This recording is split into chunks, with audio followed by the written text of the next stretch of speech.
네, 안녕하세요. 공감 사회복지 실천론 시간입니다. 이 시간은 제3장 사회복지 실천의 역사적 발달 과정입니다. 슬라이드의 컨텐츠에 나와 있는 것처럼 서구 사회복지 실천의 역사, 그리고 우리나라 사회복지 실천의 역사, 이렇게 크게 두 가지 영역으로 나누어서 공부를 하게 되고요. 또 시험도 이렇게 두 가지 영역에서 나오고 있습니다. 자, 우리 교재 58페이지에 출제 영역과 출제 분포가 있고요. 흐름 읽기가 있습니다. 자, 출제 영역 보시면 기능주의와 진단주의 시험에 많이 나오고 있고요. 또 자선조직협회와 인보관운동도 두 개가 대비되기 때문에 이제 섞어서 많이 나오고 있습니다. 그리고 서구 사회복지 실천의 어떤 역사 발달 순서 이렇게 막 뒤집어 놓고서 섞어 놓고서 과거에서부터 현재까지 옳게 연결된 것은 이런 문제가 나오고 있고요.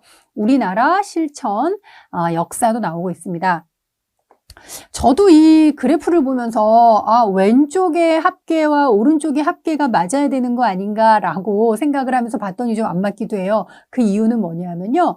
7년간의 출제 영역이 굵직한 것을 제시했기 때문에 7년 동안에 한 문제 나왔거나 그동안 별로 중요시 않은 것들은 좀 빠질 수도 있어요. 그래서 이 합계가 정확히 일치하지는 않을 수도 있고요. 왼쪽에 나와 있는 출제 영역이 주요 기출 영역이라는 거를 강조드리겠습니다.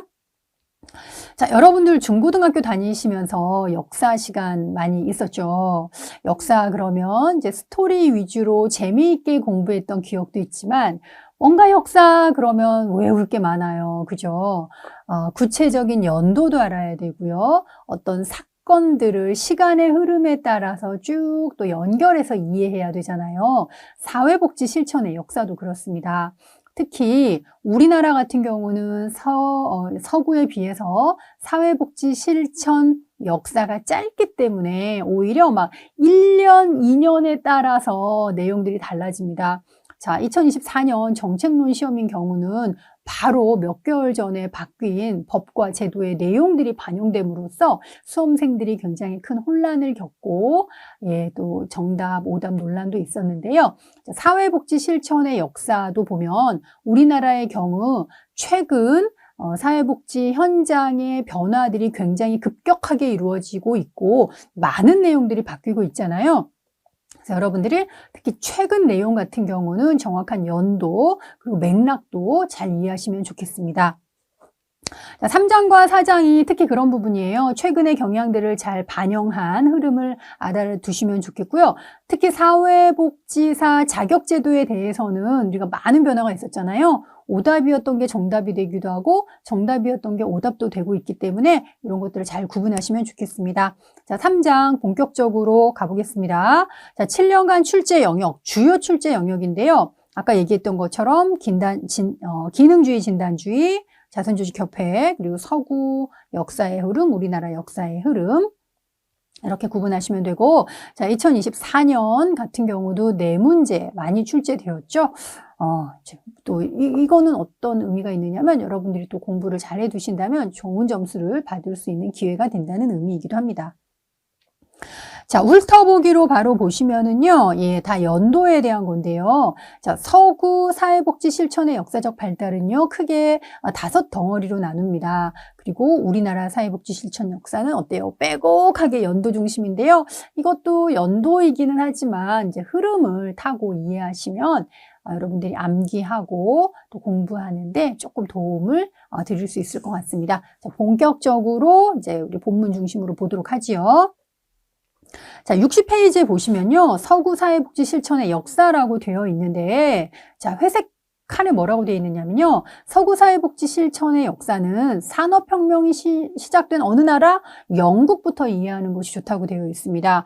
물론 우리나라가 미국의 사회복지 영향을 많이 받긴 했지만 사회복지 자체가 영국에서 시작이 됐기 때문에 영국의 흐름, 특히나 이 산업혁명을 전후해서 사회에 어떤 변화가 있었고 그 변화에 시민들은, 사회는, 국가는 어떻게 대응을 했는가 이것이 굉장히 중요한 지점이 되기 때문에 그거를 중심으로 이해하시면 좋을 것 같습니다. 첫 번째가 사회복지 실천의 태동인데요. 여러분 태동이 뭔지 아시나요? 태동은 아기가 태어나기 전에 엄마 뱃속에서 막 움직이는 게 태동이에요. 자, 아직 아기가 태어나지 않은 상태의 움직임인 거죠. 사회복지 실천도 그렇습니다. 사회복지 실천이 본격적으로 시작되기 전에 자선단체 또는 자원봉사자들의 움직임이 있었기 때문에 오늘날 사회복지 실천이 있는 거거든요. 그래서 태동기를 먼저 이해하셔야 됩니다.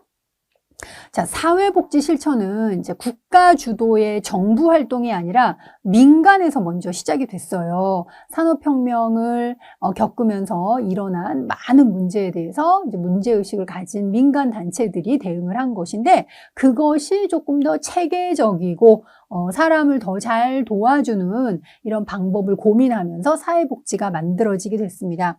자, 사회복지 실천의 태동, 시작은 뭐라고요? 영국의 자선조직협회에서 찾을 수 있습니다.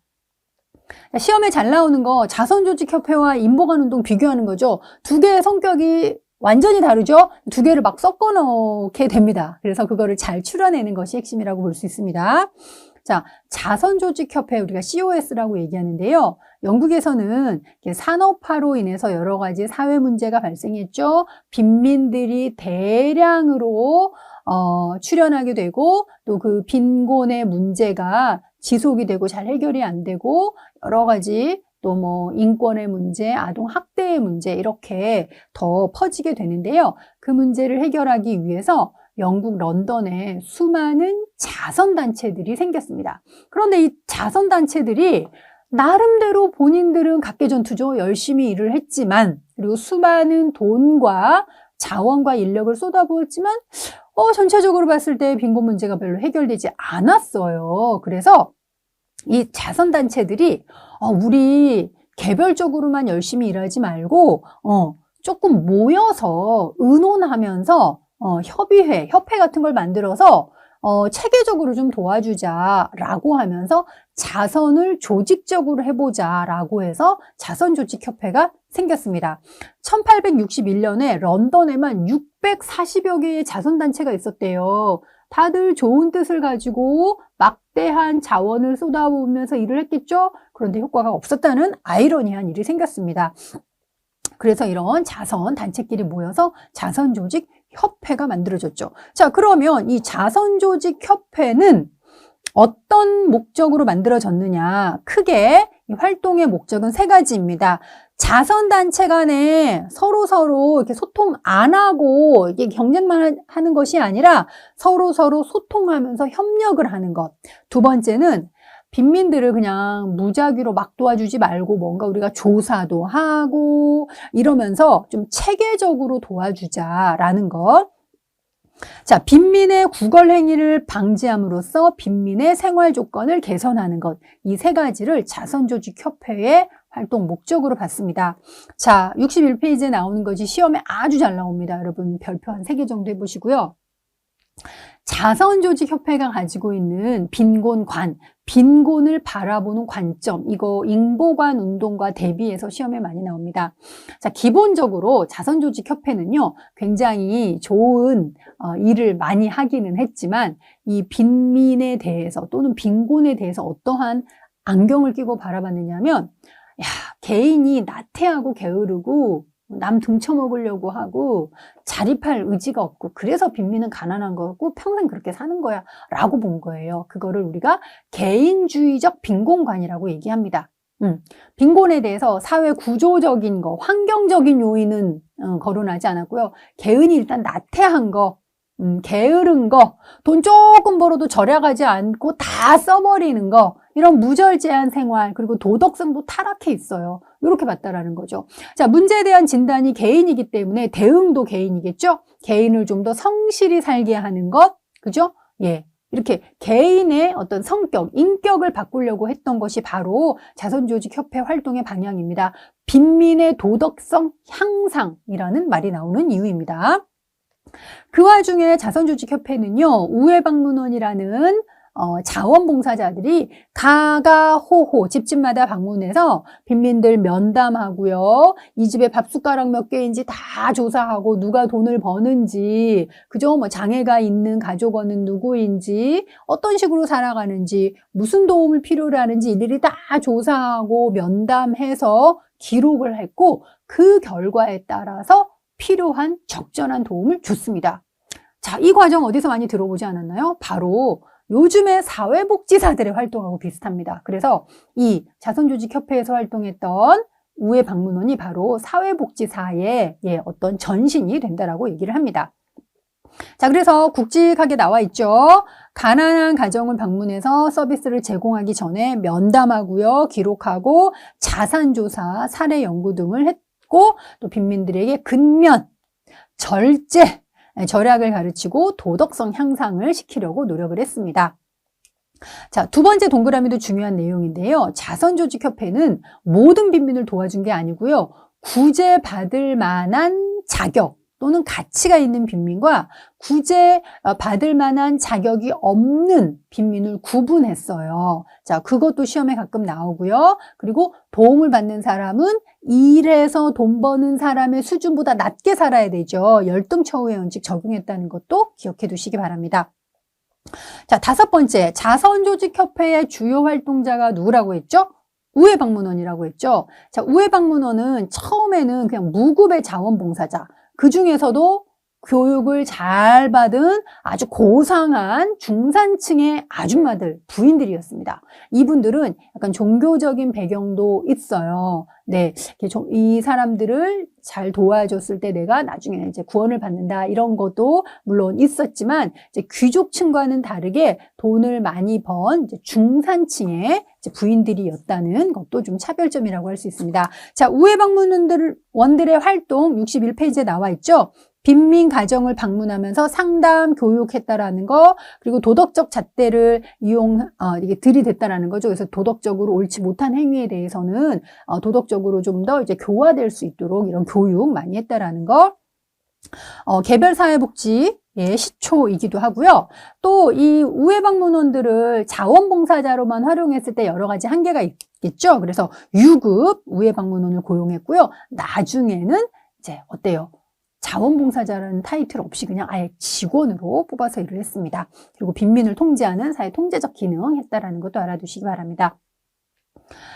자, 자선조직협회가 사회복지 실천에 미친 영향을 보면 이제 개별 사회복지 실천, 그리고 일일이 가가호 방문해서 면담하고 기록했죠. 사회복지 조사, 그리고 어떤 빈곤 지역에 대한 관심도 있기 때문에 지역사회 실천에도 영향을 미쳤습니다. 자, 그럼에도 불구하고 자선조직협회가 가진 한계 명확해요. 이것도 시험에 많이 나옵니다. 자, 빈곤의 원인, 그쵸? 빈곤을 바라보는 관점 뭐라고요? 빈곤 발생의 사회적 기반을 경시했죠. 왜냐하면 구조적이고 환경적이고 제도적인 요인이 있는데 그거 빼고 그냥 개인이 나태하고 게으르기 때문이야. 개인의 도덕성을 순화시키면 해결돼 라는 접근을 했다라는 게 자선조직협회의 가장 큰 한계라고 할 수 있습니다. 자, 그 한계, 민감하게 대응한 것이 바로 그 다음에 나오는 인보관 운동이죠.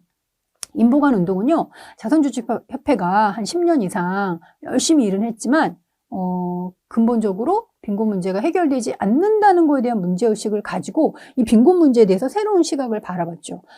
이거는 빈민 개개인이 게으르고 나태해서 생기는 문제가 아니라 이 빈민을 발생시키는 사회적인 문제가 구조적으로 있고 그게 바로 빈민의 문제를 계속 유지시키는 거다라고 사회 환경적인 것에 관심을 가졌다는 것입니다. 자, 그리고요, 인보관 운동은 자선조직협회와 또 대비되는 점이 주 활동자가 중산층의 부인이 아니라 뭐 성직자, 대학생 같은 지식인층이었다라는 것, 그리고 빈곤에 대해서 개인적인 관점이 아니라 사회적인 관점으로 봤다라는 거. 63페이지에 보면 인보관 운동의 빈곤관 나와 있죠. 빈곤을 개인의 책임이 아닌 환경적인 문제로 바라봤죠. 그렇기 때문에 개입의 초점도 개인의 변화가 아니고 그것만이 아니고 환경적인 변화를 추구했습니다. 자, 인보관 운동, 그러면 우리가 빠질 수 없는 말이 바로 개혁이에요. 사회 개혁. 빈곤 문제를 사회적 요소를 보고 사회 개혁적 접근을 했다라는 것입니다. 그래서 물론 개인의 변화도 있어야 되죠. 그 개인의 변화는 뭐냐면요. 자신이 처한 삶의 조건, 환경을 변화시키기 위해서 스스로 달라지는 거예요. 착하게 살아, 열심히 살아, 저축해 이런 것이 아니라 내가 지금 살고 있는 게 굉장히 부당해. 이거는 나만의 문제가 아니라 우리가 함께 겪고 있는 문제이며 환경적이고 사회적인 문제야 라고 의식의 변화를 중요시했던 게 바로 인보관 운동입니다. 의식의 변화를 통해서 어때요? 자각을 하고 그 자각을 통해서 힘을 갖추고 그래서 내가 살고 있는 우리 동네, 내가 처한 상황을 변화시키려고 했다는 거죠. 역량 강화랑 연관이 되고 있습니다. 자, 인보관 운동 사회 개혁적 접근, 개개인의 어떤 도덕성 아니고요. 네, 사회 개혁적 접근했다라는 것, 그리고 현재 상황에 대해서 문제의식을 갖게 했다라는 어떤 자각, 의식, 고양 이런 거 기억하시면 좋겠습니다. 인보관 운동하면 빠질 수 없는 게 3R이죠. 인보관 운동의 특징을 나타내 준 게 3R인데요. 첫 번째는 레지던스라고 해서 거주. 이 주요 활동자들이 그 지역에 가서 함께 살았어요. 리서치라고 해서 지역사회의 환경이나 상황에 대한 조사를 하고요. 리폼, 사회를 개혁하는 활동을 했습니다. 그래서 3R도 알아주시기 바랍니다. 자, 인보관이 사회복지 실천에 미친 영향, 인보관 아무래도 집단사회복지 실천, 그리고 지역사회 조직, 빈민의 역량 강화에 영향을 주었다라고 정리할 수 있습니다. 이 두 가지 내용은요, 64페이지에 표로 잘 정리가 되어 있습니다. 각각의 특징도 아실 수 있고 또 두 개를 비교하면서 여러분들이 이해할 수 있으니까 표도 꼼꼼하게 보시기 바랍니다. 자, 두 번째는요, 사회복지 실천의 전문직화입니다. 첫 번째가 뭐냐면 지금 우리가 하고 있는 게 서구 사회복지 실천의 역사인데요. 첫 번째 단계는 아직 사회복지가 태어나기 전에 태동기입니다. 이 태동기에서 중요한 건 자선조직협회와 인보관 운동이었어요. 그죠? 자, 태어나기 전에 꿈틀대던 것이 바로 이 두 개의 어떤 자선 또는 민간 단체 활동들이었고요. 비로소 사회복지가 태어났습니다. 태어나고 이제 성인으로서의 모습을 갖추는 것처럼 사회복지가 더 이상의 자원봉사가 아닌 전문직으로서의 모습을 갖추게 되는 게 바로 두 번째 단계, 사회복지 실천의 전문직화입니다. 이거는 1900년대 이제 시작에서부터 약 1920년대 전후입니다. 사회복지가 전문직의 모습을 좀 빨리 갖추게 된 데에는요, 플렉스너라는 사람의 연설이 어느 정도 영향을 미쳤어요. 한 사람의 어떤 행위로 모든 것이 바뀌지는 않지만 자극하는 촉진제 역할은 될 수 있었겠죠. 자, 연도도 꼭 기억하시기 바랍니다. 1915년에 플렉스너라는 사람이 사회복지는 전문직인가? 라는 글을 통해서 사회복지계에 도발을 했다라고 저는 표현을 합니다만 우리 전문직 아니었어? 이러한 자각을 갖게 되는 거죠. 플렉스너라는 사람이 사회복지는 전문직 아니야 라고 하면서 지적을 했는데 65페이지 중간에 보면 사회복지가 전문직이 아닌 이유 그러면서 5가지를 제시를 했어요. 여러분 한번 들어보세요. 자, 근데 그 당시라는 게 중요합니다. 1910년, 15년, 지금으로부터 100년도 더 된 일이죠. 사회복지는 사회과학적 기초가 결여되어 있대요. 자, 그 당시만 하더라도 사회복지 개론 이런 책 없었고요. 사회복지 실천론, 인간행동과 사회환경 이런 게 없어요. 사회복지 실천 활동의 근거가 되고 이론적인 뒷받침이 되는 내용들이 없어요. 반박할 수 없었죠? 맞았거든요. 두 번째, 독자적이고 명확한 지식 체계가 없고 가르치고 배우는 기술이 없는 거예요. 자, 지금이야 사회복지 실천 기술론, 상담 기법, 가족치료 기법이 있지만 그 당시에 그런 거 없었거든요. 현장에서 일하면서 아름아름 보고 배우는 거, 이렇게 어깨 너머로 선배님들이 하는 거 보면서 사회복지를 했기 때문에 딱히 무슨 사회복지를 하는 사람만이 가지고 있는 고유의 기술, 가르쳐주는 거, 실습하는 거 없었다라는 거죠. 그런 지적에 대해서도 우리가 할 말은 없었습니다. 자, 세 번째는요, 정부의 책임하에 실시되는 교육제도와 전문 자격제도가 없었습니다.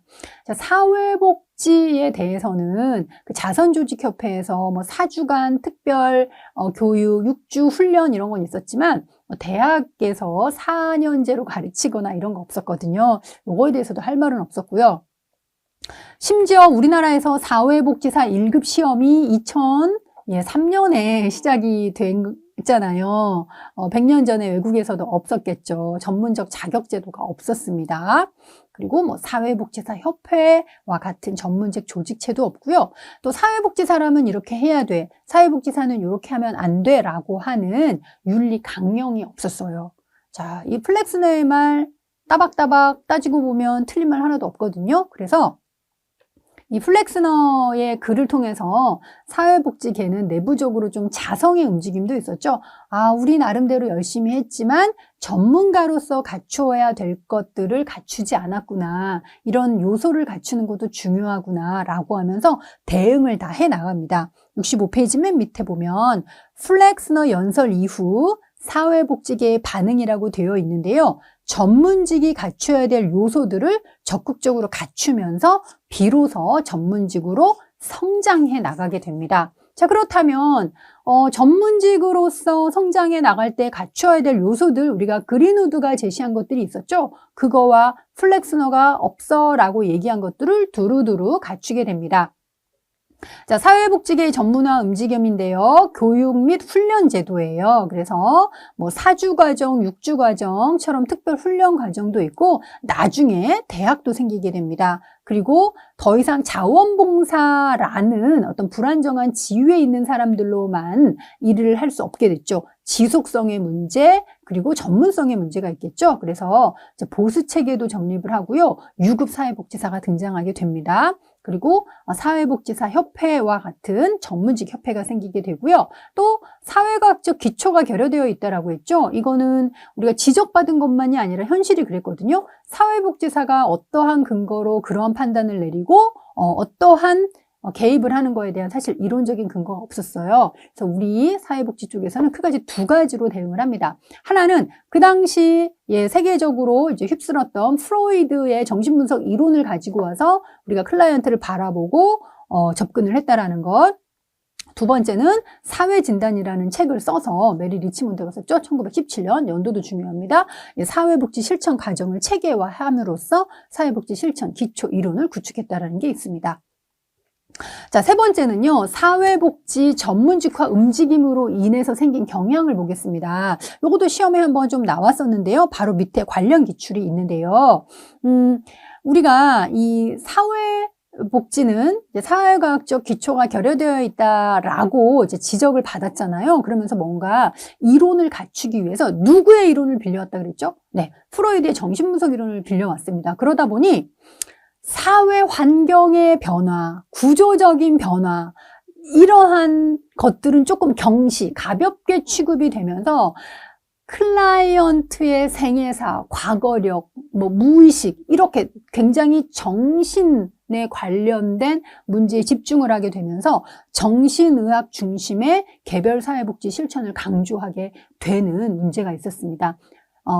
이 방향이 잘못된 거는 아니지만 우리 사회복지가 기본적으로 가지고 있는 어떤 구조적이고 환경적인 변화 이런 것들은 조금 가벼이 취급이 되면서 너무나 심리적이고 이런 정신적인 문제로 사회복지가 조금 이렇게 경도됐다 그러죠. 좀 치우치게 된 그런 문제, 경향이 있었던 거는 분명합니다.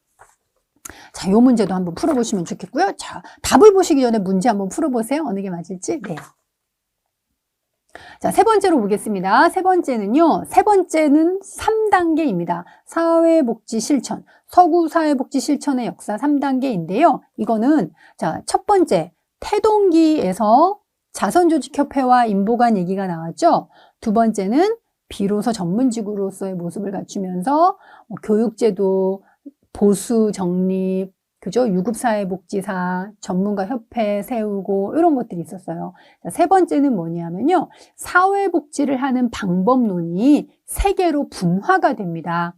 개별사회복지 실천, 집단사회복지 실천, 지역사회복지 이렇게 분화됐다는 거 읽어두시면 되겠고, 자, 이 시점에서 중요한 것 시험에 단골로 출제가 됩니다.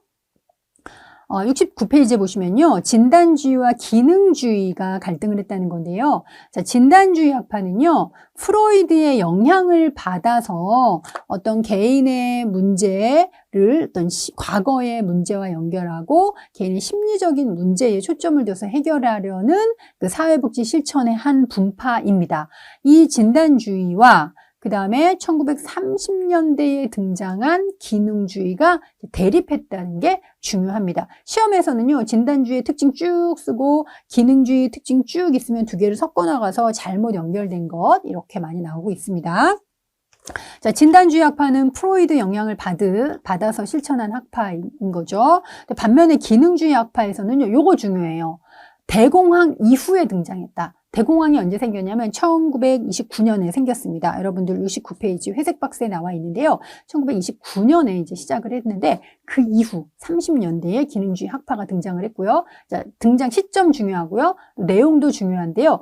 개인의 어떤 심리적이고 정신적인 거를 중요시하는 게 아니라 사회복지 실천을 하는 어떤 기관의 기능을 활용해서 클라이언트의 어려움을 해결하는 데 도움을 줄 수 있다. 이게 굉장히 다른 지점입니다. 그리고 진단주의 학파는 프로이드의 영향을 받았기 때문에 인간에 대해서 되게 비관적이고 기계론적이고 결정적인 관점을 가졌지만 기능주의 학파는 인간에 대해서 낙관적인 관점을 가집니다. will이라고 하는 의지 있죠. 인간은 할 수 있어.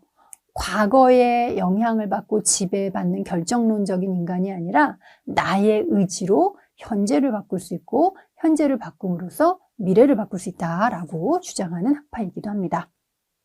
자, 이 역시 70페이지 표에 나와 있으니까 잘 보시면 되겠습니다. 자, 네 번째 단계는요. 사회복지 실천의 통합화 및 통합적 방법론인데요. 이거는 5장에서 아주 길게 설명할 부분입니다. 바로 전 3단계에서 사회복지를 하는 방법이 3개로 나뉘어졌다라고 했죠. 네, 나누어지고 그게 확립이 되었는데요. 그 다음 4단계에서는 이것이 통합이 되는 겁니다. 그래서 왜 통합적 접근이 등장했는지, 통합적 방법론이란 무엇인지 이런 거에 대해서 다루게 됩니다. 이거는 5장에서 다 자세히 하겠습니다. 자, 그러나 이번 시험 2024년에도 나온 부분인데요. 71페이지 밀포드 회의에 대해서는 여러분들이 꼭 공부하시고 가셔야 됩니다.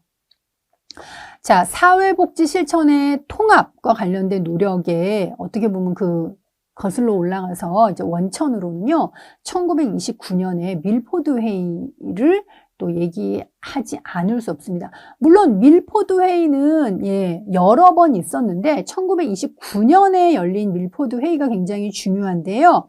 자, 이때는 사회복지가 3대 방법론 그리고 너무너무 다양한 분야에서 일을 하다 보니 사회복지끼리도 저기가 사회복지가 맞나? 저희라는 사람들이 사회복지사가 맞아? 사회복지가 되게 뭐 하는 거지? 이렇게 정체성에 혼란이 왔어요. 그러다 보니 사회복지라면 적어도 이런 건 있어야 돼 라고 해서 공통 요소 8가지를 발표했습니다. 그게 바로 사회복지 실천의 통합에 대한 노력, 그래서 굉장히 중요한 회의라고 할 수 있습니다. 1929년 밀포드 회의, 사회복지 실천의 다양한 영역 간의 공통 요소 8개를 발표했다. 이거 꼭 기억하시면 되겠습니다. 자, 그리고 이 시기에서는요, 현장 접근의 발달도 얘기할 수 있는데요. 현장 접근, 그럼, 이게 뭐지라고 할 수 있는데, 아웃리치라고 얘기하면 여러분들이 알아들으실 거예요. 우리가 클라이언트 발굴이라고도 표현을 하는데, 이제 기관에서 클라이언트가 오기만을 기다리는 것이 아니라 지역사회로 나가서 적극적으로 클라이언트를 발굴해내는 것을 아웃리치라고 하잖아요. 그래서 1960년대에 70년대 이런 현장 접근의 발달이 더 활발하게 이루어졌다. 물론 지금도 계속되고 있고 사회복지에서 굉장히 중요시 되고 있죠. 자, 다섯 번째는요, 새로운 관점 이론 모델의 발전 및 다양화라고 되어 있는데요.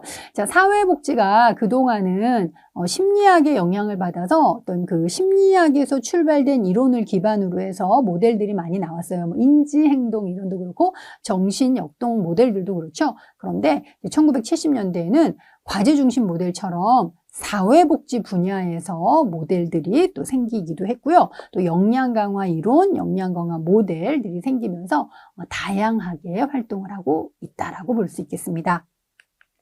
자, 이렇게 해서 서구 사회복지 실천의 역사를 우리가 5단계로 나눠봤습니다. 100년이 넘는 흐름이기 때문에 여러분들이 스토리텔링처럼 이해하시는 것도 중요해요. 아직 사회복지가 태어나기 전에 태동기, 뭐가 중요하죠? 자선조직협회와 인보관운동 구분하는 것. 그 다음에 사회복지가 태어나서 전문직의 모습을 갖추었죠. 이때 중요한 인물 등장하죠? 플렉스너라는 사람이 사회복지는 전문직이 아니야 라고 하면서 요것도 없고 요것도 없고 요것도 없잖아 얘기했더니 우리가 좀 반성을 하면서 대응을 하죠. 그래서 보수체계도 정립하고요. 교육기관도 세우고요. 전문가 협회도 만들면서 전문직으로서 모습을 갖추고 성인으로 성장하게 됩니다. 3단계는요. 자, 3이라는 게 힌트이죠.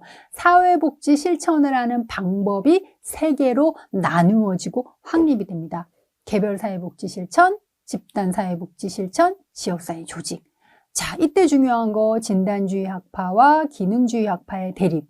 기능주의 학파는 1930년대에 등장을 했는데 그게 바로 대공황 이후였다는 것. 그리고 그 먼저 있었던 진단주의 학파는 프로이드의 영향을 받았다라는 것. 예, 차이점 구분하시는 거 중요합니다.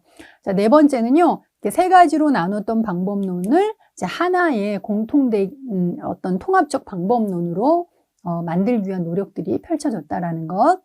그리고 그 내용은 5장에서 자세히 본다라는 것. 예. 그리고 마지막으로 1970년대 이후에는 사회복지를 하는 방법도 다양해지고 사회복지를 하는 모델들도 다양해졌다라는 것. 이런 정도 큰 흐름을 볼 수 있겠습니다.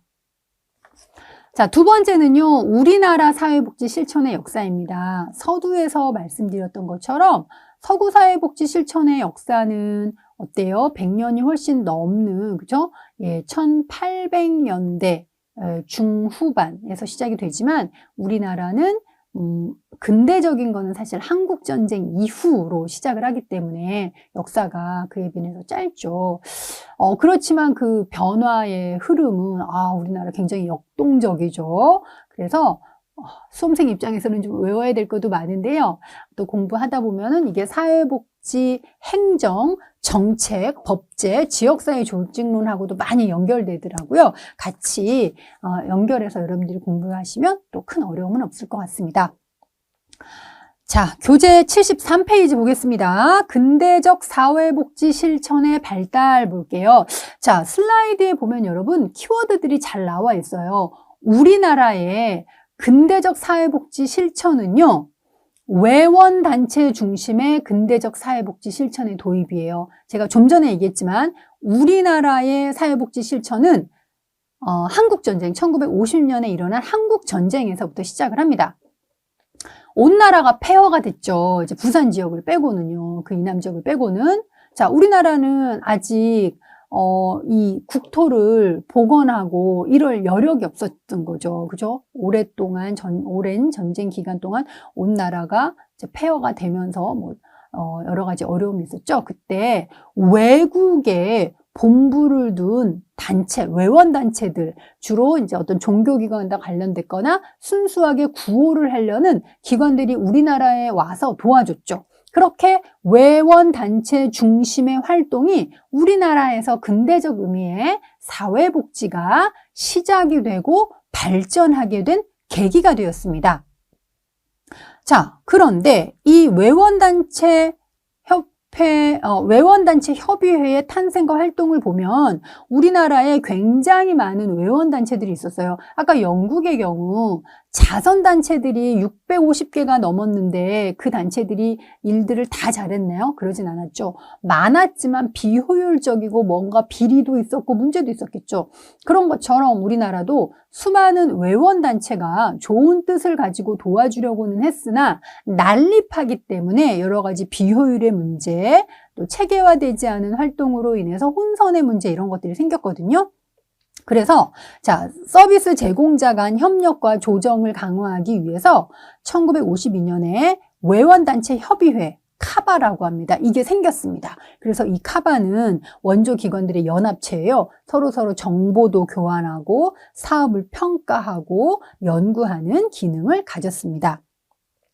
자, 그런데 이 카바의 회원들은 처음에는 한국에 와서 이제 도와주려고 했지만 나중에 그러니까 도와줬죠. 근데 한국이 어느 정도 이제 전쟁에 대한 복구가 일어나고 잘 살게 되면서 어때요? 이제 사업을 접고 본국으로 철수를 하거나 또 한국에 이제 기관을 남기고 한국보다 더 못 사는 제3세계에 가서 도와주기도 했습니다. 자, 74페이지에 보면요. 외원 단체가 한국 사회복지 실천에 미친 영향이라고 정리되어 있는데 7가지가 있습니다. 이것도 굉장히 중요합니다. 자, 처음에 우리나라를 도와준 단체들이 아무래도 종교와 연관된 단체이기 때문에 한국에서 사회복지의 시작이 이제 종교단체랑 많이 연관이 되게 되었죠. 그리고 전문 사회복지를 시작하도록 했습니다. 그리고 이거는 조금 단점이라고도 할 수도 있고 아쉬운 점이라고도 할 수 있는데요. 그 6.25 한국전쟁이 터지고 났을 때 전쟁 고아들도 많고 장애인들도 많았잖아요. 이 외원단체들이 이 사람들을 보살피기 위해서 시설을 많이 세웠어요. 옛날 표현으로 고아원, 요즘에 이제 양육시설도 많이 만들었고 또 장애인들을 위한 시설들도 많이 만들었어요. 그러다 보니 우리나라에서 사회복지 그러면 뭔가 고아원, 양로원, 장애인 시설 만들어서 사람들 보호하는 거를 사회복지라고 이제 잘못 생각하게 되었고 사회복지의 출발도 어떻게 보면 이런 시설 중심의 사회복지를 하도록 한 거죠. 이게 잘못됐다라기보다는 아쉬운 점인 거죠. 시설에 너무 오래 있거나 시설이 많아질수록 사회에 통합이 되거나 이 사람들이 재활하고 자활할 기회가 줄어들고 더 고립되게 되잖아요. 그래서 시설은 가장 마지막에 생기고 운영이 돼야 되는데 우리나라에서는 아직도 뭐 시설을 만들면 되게 종합적인 서비스를 제공하는 것처럼 조금 오해되는 부분도 있습니다. 네, 시설이 나쁘다는 게 아니에요. 시설에만 의존해서는 부족함이 있다라는 것을 얘기하는 겁니다. 특히 요즘 같은 경우는 또 지역사회 재활도 중요하기 때문입니다. 그러나 또 시설이 기여한 부분도 많다라는 것도 말씀드리겠습니다. 그리고 어떤 이 외원단체들의 활동들로 인해서 이제 사회복지가 어떤 정책이나 제도보다는 이제 현장에서 일을 하는 미시적인 실천 위주로 발달하게 됐다라는 것도 영향 중에 하나이고요. 또 미국식 사회복지가 우리나라에 이제 전파됐다는 것도 영향입니다. 그리고 이제 사회복지 그러면은 뭐 자선사업, 구호사업 이렇게 좀 생각하는 경향들이 있는 것도 이 외원단체 활동의 영향입니다. 자, 그리고 외원단체 영향이라고 된 것들 한번 다시 읽어보시면 되겠습니다. 그리고요, 마지막에 동그라미 보면 외원단체가 철수해버리니까 이 한국의 민간사회복지 부분이 좀 정부에 의존하게 만드는 역할도 했어요. 왜냐면 외국이 딱 떠나버렸는데 이제 그 빈자리를 이제 자연스럽게 민간단체가 하기보다는 이제 남은 부분을 좀 정부가 하거나 이런 영향도 있었다라는 것이죠. 자, 두 번째로는 영역별 사회복지 발달 보겠습니다. 자, 먼저 사회복지 교육의 영역인데요. 우리나라는 1947년 한국전쟁이 아직 시작되기 전에 이화여자대학교가 기독교 사회사업학과를 만들어서 이제 이 사회사업 또는 사회복지 교육을 정식으로 대학교육 차원에서 시작하게 됐다라는 것도 가끔 좀 언급은 되고 있는데요.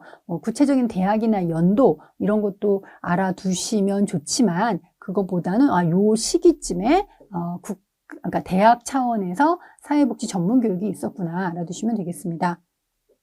자, 두 번째는요, 의료사회복지인데요. 이거는 의료사회사업가가 병원에서 맨 처음 일한 곳이 1958년 한노병원이래요. 요거 알아두시면 좋겠습니다. 자, 그리고 75페이지에 보면 의료법이 전면 개정됨에 따라서 종합병원 단위에서는 사회복지사를 의무적으로 고용하게 되어 있습니다. 이때만 하더라도 사회복지사업법에 따라서가 아니라 의료법에 따라서 일정 규모의 큰 병원에서는 사회복지사가 있어야 된다라고 해서 사회복지사가 이제 채용이 된다라는 거죠. 자, 세 번째 지역사회복지 영역을 보겠습니다. 여러분들 아마 지역사회 복지론 시간에도 많이 나왔겠지만 태화여자관, 현재 태화기독사회복지관이 기독교 사회복지관이 우리나라 이제 그 지역사회복지관의 효시다 이런 얘기도 합니다. 물론 다른 해석도 있다는 것도 아시겠죠? 자, 그래서 미국의 또는 영국의 인보관 운동과 같은 사회 계몽과 또는 사회 개혁을 내세웠다는 것도 알아두시면 좋겠습니다. 자, 1983년에는요, 사회복지사업법이 개정되면서 사회복지관을 세우고 운영하는 근거가 마련됐다라는 것, 그리고 88년에는 사회복지관 운영, 국고 보조 사업 지침이 수립되면서 전국적으로 사회복지관 사업이 이렇게 확대가 되었고, 또 주택 건설 촉진법에 의해서 저소득층 영구임대 아파트 건립 시 일정 규모 이상의 복지관 설립 의무화해야 된다. 이런 것도 내용 알아두시기 바랍니다. 그리고 2003년에 사회복지사업법 개정이 되면서 사회복지협의체 구성, 지역사회복지협의체 구성 이 내용도 알아두시기 바랍니다.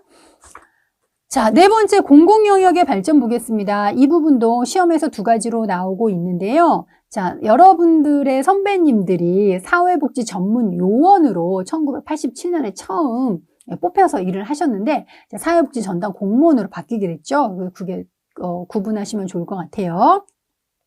자, 현재 명칭은 사회복지 전담 공무원인데 예전에는 사회복지 전문 요원이었다는 거. 자, 동사무소는 보건복지부 계열이 아니라 행정부의 전달 체계에 있잖아요. 그래서 사회복지 실천 현장으로 보면 2차 현장이에요. 사장에서도 나오지만 옛날에는 동사무소, 지금 행정복지센터. 그런데 이제 수급자 선발, 관리, 서비스 제공 부분에서 사회복지 영역이 필요해서 이제 사회복지 전문 요원을 선발하게 되었죠. 자, 주요 내용에 보시면 1987년 사회복지 전문 요원이 공공영역, 즉 동사무소에 배치됐다라는 것, 네, 알아두시기 바랍니다. 다섯 번째는요, 정신보건 및 정신건강 영역입니다. 우리나라에 장애인복지법이 만들어진 거는 1980년대이지만 이 정신건강과 관련된 정신보건법이 제정된 거는 1995년이에요. 시간 차이가 있죠. 자, 정신보건법이 제정이 되면서 정신보건사회복지사라는 인력도 등장을 하게 됩니다.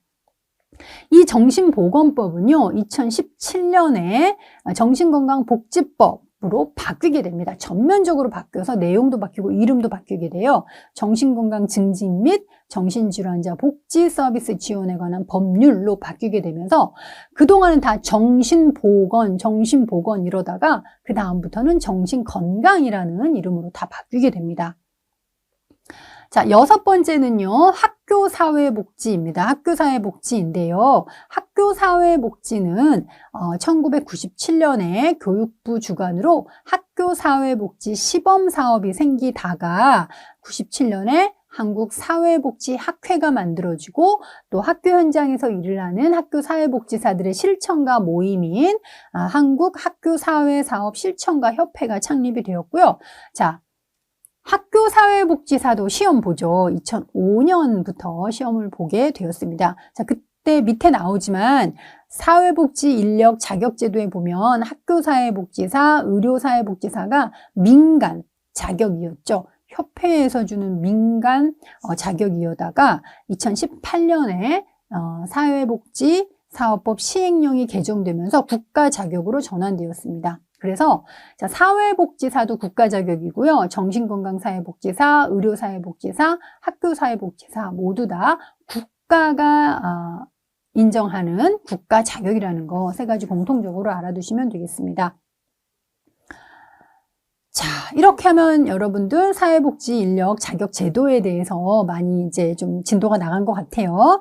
자, 중요한 거는 사회복지사가 원래는 1, 2, 3급이 있다가 1, 2급으로 바뀌었죠. 그래서 예전에는 1, 2, 3급이 있다라는 게 맞는 지문이었지만 요즘에는 사회복지사의 자격은 1, 2, 3급이다. 그러면 또 틀린 지문이 되기 때문에 과거 시험 문제를 풀 때는 유념해 주시기 바라고 또 정답, 오답 바뀐 것도 체크하시면 되겠습니다. 그리고 의료사회복지, 학교사회복지사 민간 자격이다. 옛날에는 맞는 지문이지만 지금은 틀린 지문이 됐다는 것도 알아두시기 바랍니다. 자, 사회복지사 보수교육 시행에 관한 내용도 알아두시고요. 자, 이 정도 하면 여러분들 각각 그 사회복지 인력 자격제도에 대한 내용은 설명이 된 것 같습니다. 사회복지사 1급 자격증 소지를 필수로 하는 자격도 세 가지 있죠? 저기 나와 있는 정신건강의료 학교사회복지사는요, 기본적으로 1급 사회복지사 자격이 있어야 저 자격제도에 도전할 수 있습니다. 여러분들, 나는 의료에 관심이 있어, 나는 정신건강에 관심이 있어 하는 분들은 요 강의와 이번 시험에서 꼭 1급을 취득하시고 나중에 또 1년 동안 수련해야 되는 또 기나긴 여정이 있지만 또 수련도 받으시고 그래서 무사히 또 특수 자격, 특정 영역의 자격도 취득하시면 좋겠습니다. 자, 마찬가지로 모의고사 풀어보시고요. 그 다음에 우리 책에서 아주 중요한 꼭지죠. OX, OS, YES 있습니다. OX, O, yes 문제, 기출문제에서 뽑은 핵심 지문들입니다. 요즘에 시험 경향 중에 하나가 나왔던 지시문들이 좀 반복 출제되고 있어요. 중요한 지시문은 반복 출제되고 있기 때문에 이런 OX, OS 문제를 통해서 반복에도 익숙해 주시고 중요한 핵심 포인트도 파악하는 기회를 잡으시면 좋을 것 같습니다. 자, 3장 강의는 이것으로 마치겠습니다. 수고하셨습니다.